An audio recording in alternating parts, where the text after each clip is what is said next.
Assalamualaikum warahmatullahi wabarakatuh. Bagaimana kabarnya rekan-rekan sekalian? Tentunya semoga selalu sehat dan masih semangat. Menjadi kebanggaan dan kebahagiaan setiap para peserta didik yang baru lulus, baik di tingkat SLTA, kemudian pelatihan di LKP atau LPK, kemudian teman-teman yang lulus wisuda diploma ataupun wisuda sarjana.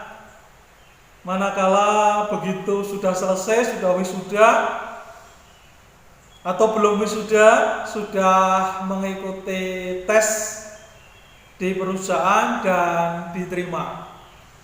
Sebagian mereka yang beruntung tentunya menjadi kebanggaan buat keluarga karena bisa selesai kemudian dilanjutkan dengan memasuki kehidupan baru di perusahaan. Sahabat-sahabat, buat yang baru saja lulus, tips bagaimana agar kita bisa segera mendapatkan pekerjaan. Jangan lama-lama menggunakan kesempatan ini dengan hal-hal yang negatif, lebih-lebih menganggur dalam kurun waktu yang cukup lama.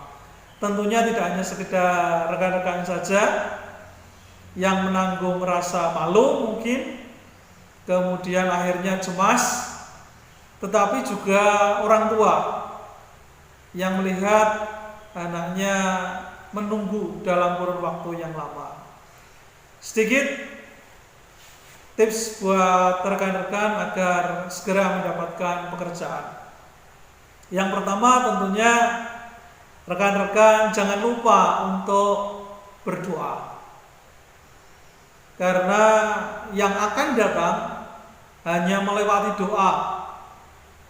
Rezeki itu bisa dirubah. Kalau yang sudah lewat namanya takdir dan itu ya sudah menjadi catatan buat kita. Tetapi yang akan datang, karena ini bentuknya masih sebuah harapan, maka kita pasrahkan kepada Allah Subhanahu wa taala, Tuhan yang Maha Esa, yang akan memberikan harapan kepada kita, yang akan memberikan rezeki kepada kita. Kita pasrahkan dalam bentuk ikhtiar, dalam bentuk usaha, dalam bentuk doa.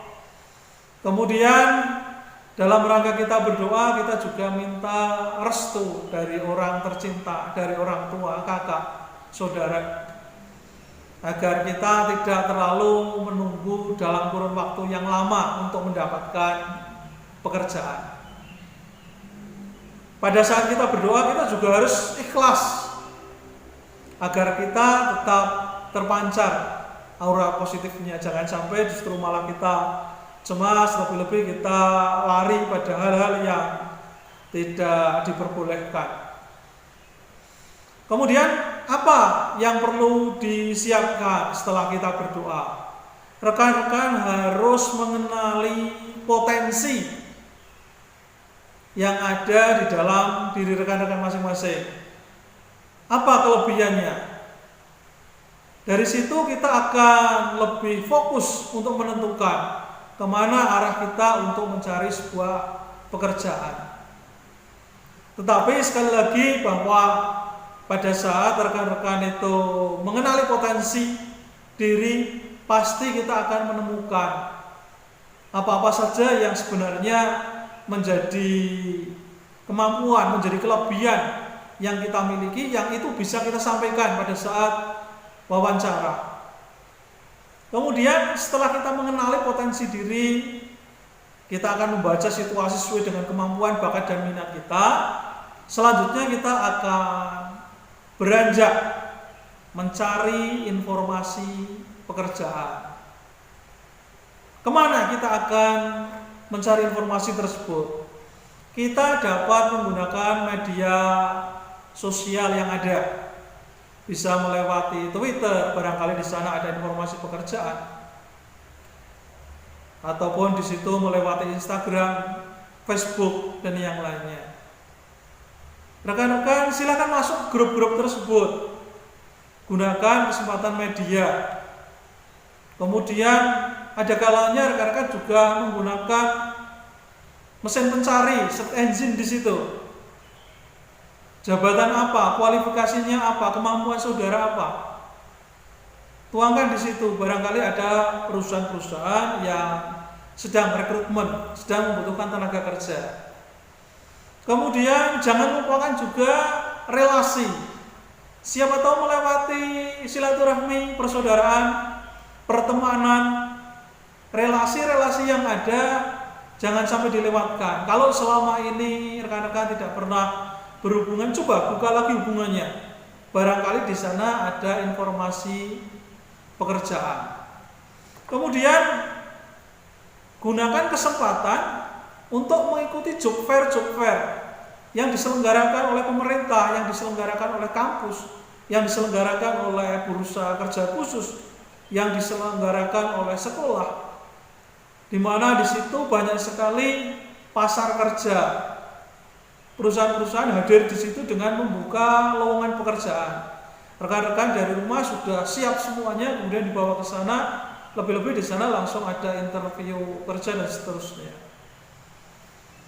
Kemudian yang berikutnya, rekan-rekan bisa langsung menuju ke perusahaan, ke pabrik, datang ke sana.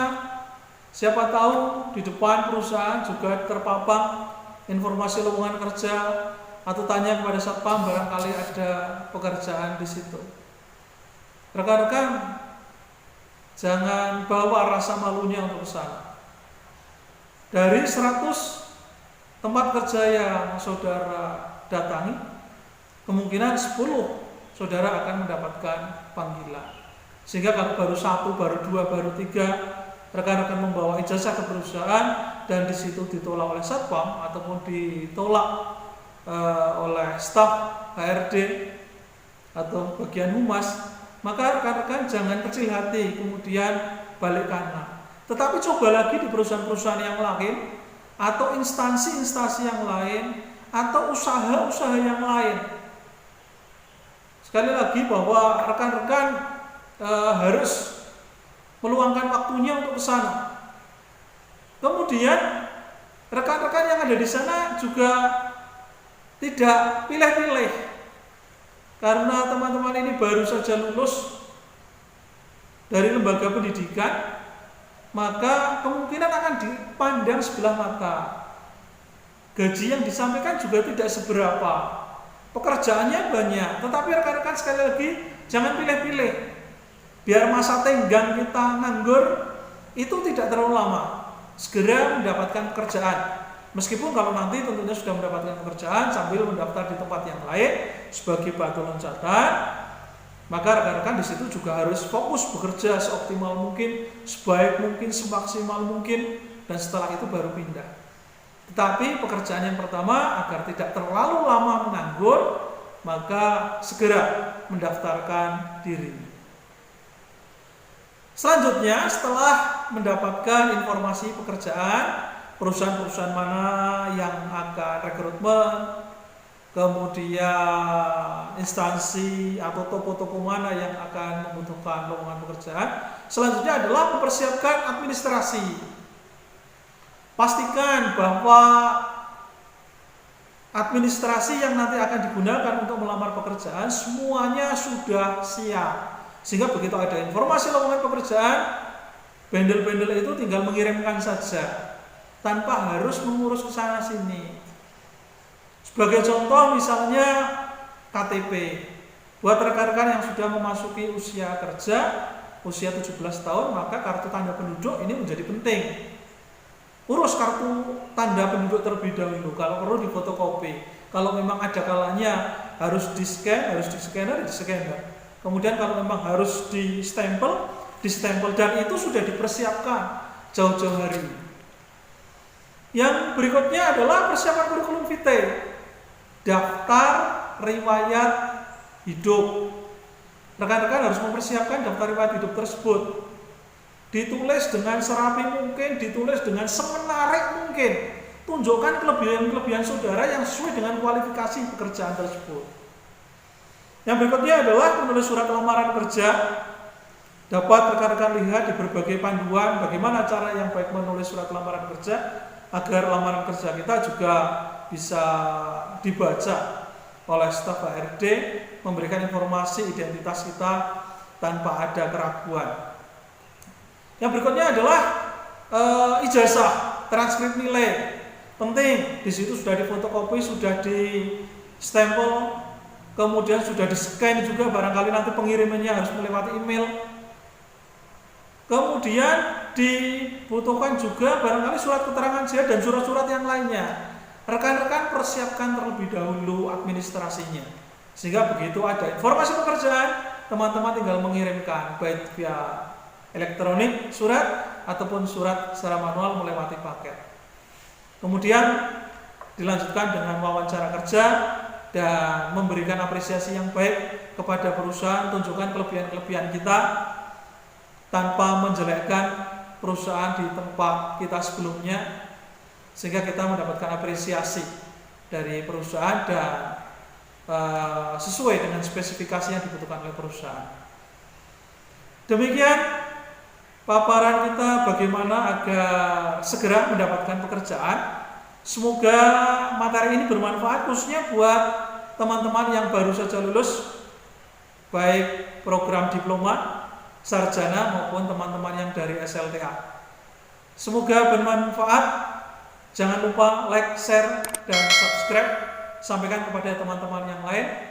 Terima kasih.